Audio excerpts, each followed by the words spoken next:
আসসালামু আলাইকুম। এটা খামার বাড়ি, পারিবারিক প্রয়োজনে খামার করার জন্য এইটা হচ্ছে আমাদের একটা ছোট্ট একটা জায়গা। এখানে আলু বোনা হয়েছে।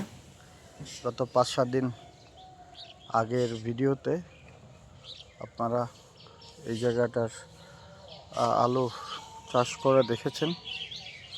তো এখানকার এই 20 শতক নিয়ে আমার একটা পরিকল্পনা আছে। আচ্ছা, প্রাথমিক পরিকল্পনা হচ্ছে গিয়ে এখানে একটা কার পার্কিং হবে। এই জায়গাটাতে মাটি ফেলা হয়েছে, মাটিগুলো এদিকে নামিয়ে দেওয়া হবে এই বেড়া পর্যন্ত, আর ওইদিকে নামিয়ে দেওয়া হবে যাতে আমার গাড়িটা ঘুরতে পারে বা রাখতে পারে। পরবর্তীতে টিন দিয়ে এখানে একটা ছাপড়া করে দেব। আর এই জায়গাতে পাখি মনে হয় হাগু করছে, যাই হোক, এখানে রসুন বুনে দেওয়া হয়েছে। বাড়ির যারা আছে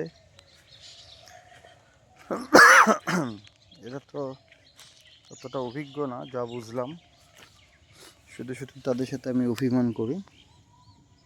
তো জমির উর্বরতা আছে, কিন্তু এটা আগাছাটা করতে হয়, এটা তাদের জন্য এটাই বোঝে না। যাই হোক, এখানে একটা ঘাস আছে, মজার একটা ঘাস ফুল, মানে মজার তো না, সুন্দর একটা ঘাস ফুল। এই যে খুব ভালো লাগলো। এখানে এই যে একটা ঘাস ফুল।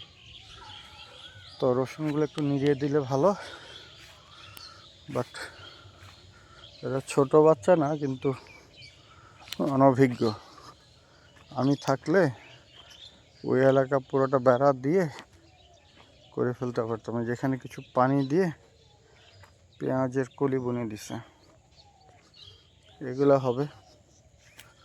তো এই জায়গায় একটু বুনে দিতে পারতো। তো যাই হোক, কী করবে জানি না। এই যে মনে করি কালকে হাটে থেকেও এসে মন চায় আমি নিজেই কৃষিকাজ শুরু করি। এই যে পেঁয়াজের এগুলো যদি একটু আগাছাটা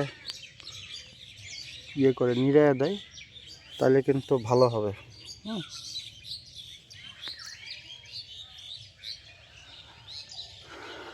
আর এই যে এই জায়গাটাও পতিত, এই জায়গাটাও কোপা দিলে কিন্তু খারাপ হয় না। আর এই যে মূলা না খাইতে খাইতে ভাই তো বললো যে বোঝে না, মাত্র 50 গ্রাম ছিটিয়ে দিচ্ছে। 50 গ্রাম যে কী হয়, কারণ এইসব পালং শাক কিন্তু খাওয়া যায়। বাড়ির পালং শাক একটু খেতে একটু ডিফারেন্ট হবে। এই যে মূলায় ফুল এসে গেছে। পাশের জমির ভুট্টা ক্ষেত, 2টা করে মুচি আসছে।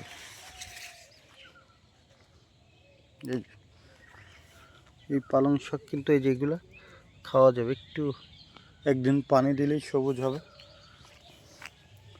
খাওয়ার সময় হয়তো পাওয়া যাচ্ছে না। এই যে ঘাস ফুল। তবে আমি এই কলা গাছ নিয়ে আশাবাদী। এই কলা গাছগুলা মানে এদিকে ভুট্টা ক্ষেত, ওদিকে পুকুর, এদিকে বাড়ি। এই বাড়িতে কোনো সরি, এই বাড়িতে কোনো ছাগল পালে না।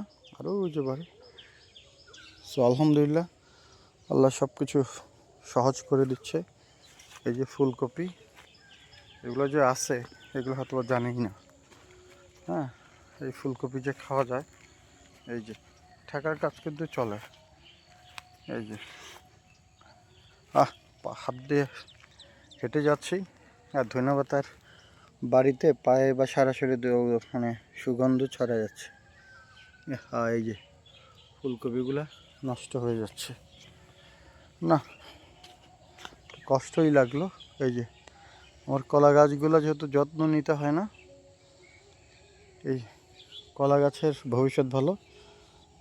আর সামনে কিছু আলু বুনতে পারবো। আলু বুনা তো লাভ নেই, কারণ মিষ্টি আলু কতই বা খাওয়া যায়। আর আমার তো কোনো কিছু বিক্রি টেন্ডেন্সি না, হয়তো বা 2-4টা ডাল। এই যে এটার ভেতরে বুনে দিলেই অনেক হয়ে যাবে। সো আমার এখানে প্রায় 45টার মতো কলা গাছ আছে। সো আমার টার্গেট থাকবে, আচ্ছা পুরো জায়গাটা দেখে নিই। এখানে কলা গাছগুলো আছে, আস্তে আস্তে এটা বড় হয়ে যাবে।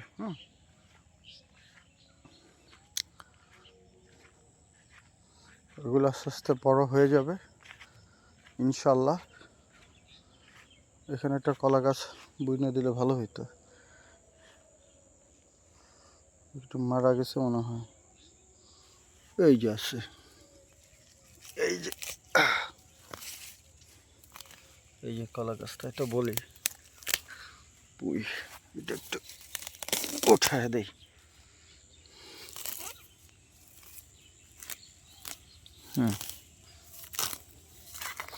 এখানে যে পরিমাণে ঘাস আছে এটা দিয়ে একটা গরু পালা যেত। এই পুকুরটাকে ফিউচারে অ্যাসেট হিসেবে ইউজ করতে হবে।